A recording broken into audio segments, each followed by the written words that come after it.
श्री तुकाराम महाराजांचा दिनक्रम नेहमीसारखा चालू झाला. एके रात्री तुकोबा नेहमीप्रमाणे देवाची शेजारती करून झोपले होते. तेव्हा त्यांनी स्वप्नात असे पाहिले की पांडुरंग एका व्यक्तीसह आपल्याकडे आला आहे. देवाने त्यांना हलवून जागे केले.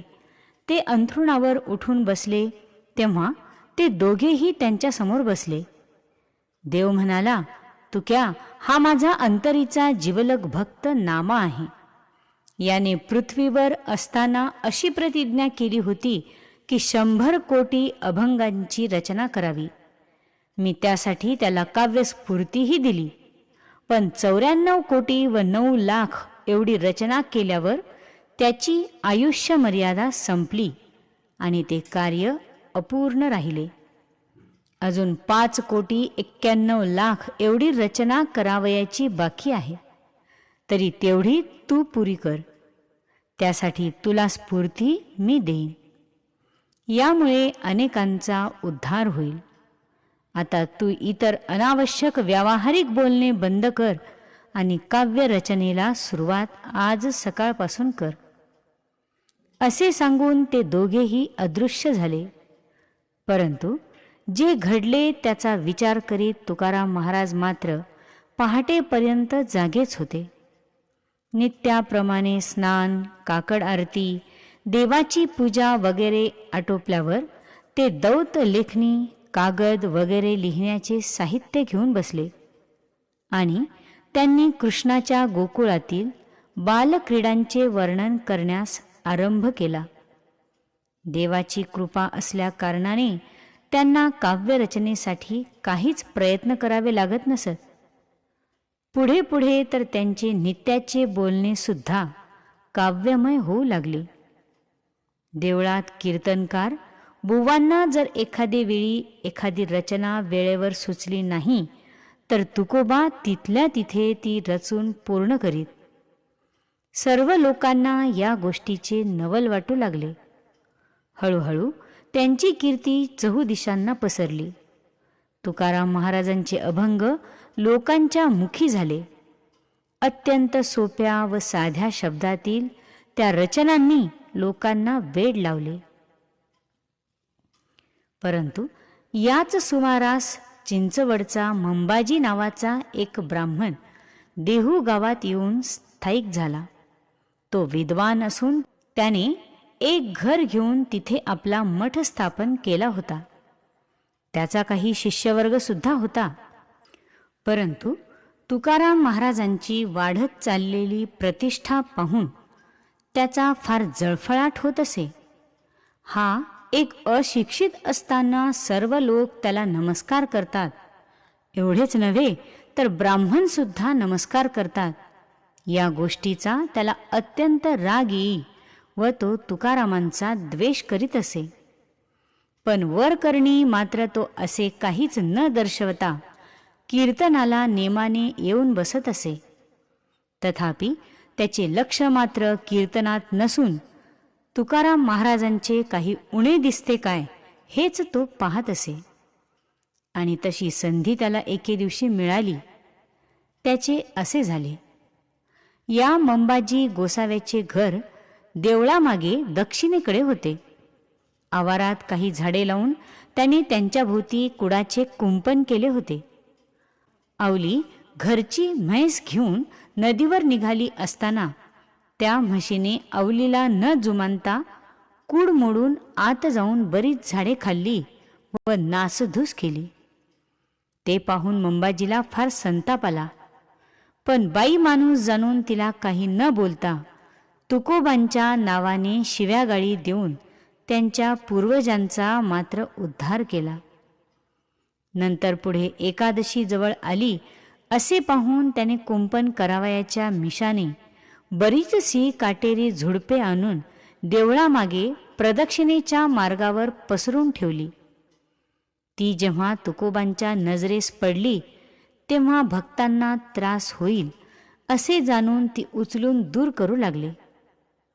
ते पाहताच सुडाने पेटलेला मंबाजी हातात एक दंडुका घेऊन धावत आला व तुकाराम महाराजांना झोडपू लागला. एक काठी मोडली तेव्हा त्यांनी दुसरी काठी घेतली. अशा 10-5 काठ्या मोडल्या तेव्हा थकून तो तणतणत घरात निघून गेला. तुकाराम महाराज हळूच उठले आणि कसे तरी देवळात येऊन देवापुढे आपले गाऱ्हाणे मांडीत बसले. देवाने कृपादृष्टी टाकताच त्यांच्या वेदना नष्ट झाल्या. ही गोष्ट जेव्हा अवलीला समजली तेव्हा तिने जाऊन मुंबाजीस हाका मारून त्याच्या 42 पिढ्यांचा उद्धार करून शिव्यांची लाखोळी वाहिली. देवाच्या कृपादृष्टीने तुकोबाच्या वेदना नष्ट झाल्या खऱ्या, पण मंबाजीला मात्र तशाच वेदना सुरू झाल्या.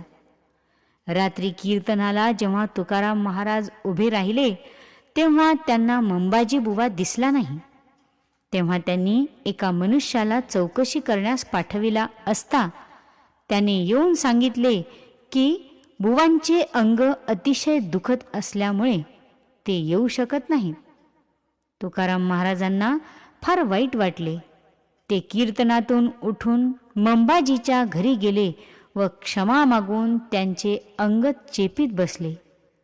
4 घटकांनी थोडे बरे वाटले तेव्हा मंबाजी देवळात येऊन कीर्तन ऐकत बसला. नंतर एकदा असे झाले की देवळात तुकाराम महाराजांचे कीर्तन चालले होते. अवली तिथेच होती खरी, पण ती भिंतीला टेकून झोपी गेली होती. ही संधी साधून दोघा चोरांनी त्यांची एकुलती एक दुपती म्हैस घरून सोडली आणि तिला चोरून हाकीत घेऊन चालले. सुमारे 5 कोस अंतरावर ते गेले असतील तोच विठ्ठलाने एका धटिंगणाचे रूप घेतले. हाती भला मोठा सोटा घेतला व त्या दोघांनाही आडवा आला.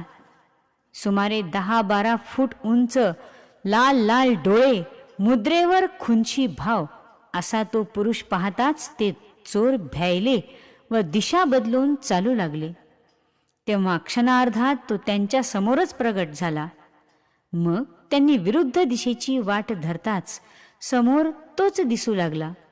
असे 8ही दिशांना झाले तेव्हा ते चोर घाबरले. त्यांना कळेना की हा कुणी माणूस आहे की भूत पिशाच आहे. त्यांनी विचार केला की रात्रभर असेच चालत राहिले तर आपली काही धडगत नाही. मग ते उभयता मागे फिरले व श्री तुकाराम महाराजांच्या घरी गेले. म्हैस जिथल्या तिथे बांधली आणि परत जावे म्हणून गोठ्याबाहेर येतात तर तोच धटिंगण समोर उभा. मग मात्र त्यांच्या अंगी भीतीने कापरे भरले. आता या संकटातून कसे सुटावे हे काही त्यांना उमगेना. तेव्हा ते दोघेही देवळात गेले आणि तुकाराम महाराजांच्या समोर लोटांगण घालून हात जोडून उभे राहिले. त्यांनी झालेला सर्व प्रकार त्यांना कथन केला. पुन्हा पुन्हा नाक घासले व यातून सोडव अशी विनंती केली. तेव्हा खरा प्रकार काय आहे ते पांडुरंगालाच विचारावे असे ठरवून तुकारामांनी ध्यानात पाहिले तर पांडुरंग गाभाऱ्यातही नव्हता आणि कीर्तनातही नव्हता. मग त्यांनी देवाचा धावा आरंभिला.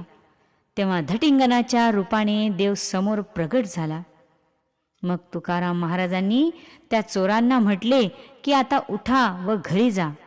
जाताना हवी असेल तर म्हैसही घेऊन जा. भीतीचे काही कारण नाही. तेव्हा ते दोघेही हात जोडून म्हणाले, अरे बाबा, जीवानिशी वाचलो हेच पुष्कळ झाले. असे बोलून ते उठून चालते झाले. यावेळी सर्व श्रोत्यांमध्ये मंबाजी बुवाही होता. त्याने हा सर्व प्रकार पाहिला तेव्हा तोही आश्चर्याने थक्क झाला. धन्यवाद.